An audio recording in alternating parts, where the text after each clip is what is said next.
Some dogs, like beagles and Labradors, have exceptionally sharp senses of smell. And these naturally talented canines can often be seen working as sniffer dogs. In airports, sniffer dogs are commonly seen working with quarantine staff, using their supercharged noses to detect things like food and illegal substances. But that's not the only thing that these dogs can sniff out. They can also smell termites. Yep, termites. In Australia, we have 350 different species of termites, sometimes called white ants. But only 50 of these species are actually regarded as pests. They're responsible for creating hollows in trees and sometimes eating up wooden structures. So, Craig, how did you get Thomas to learn to sniff out termites? Well, the story starts with Thomas was a pound dog, and we found him at the pound, and I assessed him, and he was the perfect dog for a sniffer dog. Crazy, but controlled.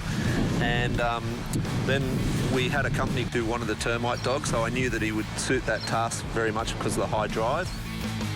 And then we go through a process, what we call olfactory imprinting, where we impregnate their toy with the smell of termites, and we play with them basically, and it's just a whole play session. So then we just make it harder and harder, and sooner or later he starts to think that if he finds that smell, he finds his toy and he gets to have play. So it's a very simple process. In here we have a small amount of termites. You can see one up on the wood there, and we have some cloth so that it's impregnated with the termite odour to the cloth. So then we do not handle it so that there's no smell from us coming from it.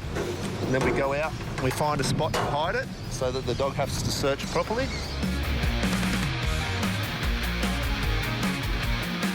Wow, that was quick. And straight away he gets his reward.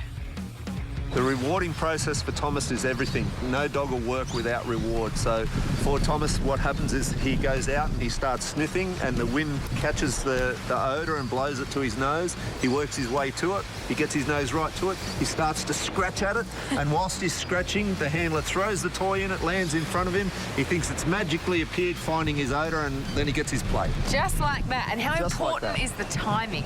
Timing is everything, because we want the ultimate result of him indicating on the area and the toy coming at that point.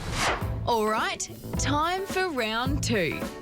Let's see if Thomas can find which of these pots has the termite-infused cloth in it.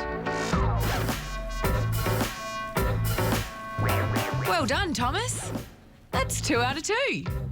So, Andy, as Thomas's handler, what kinds of places are you guys called out to? We get called out to commercial situations or residential situations, or people that think that they've got an infestation of termites, or people that are just doing it as a maintenance program. I have noticed that he's extremely well behaved. Does he like this at home too? He is. He's excellent. He's a part of my family, and he fits in really well. And who would have thought that having a sensitive nose could mean some serious employment opportunities? But I don't think Thomas here is thinking career ambitions. He's just having a good time.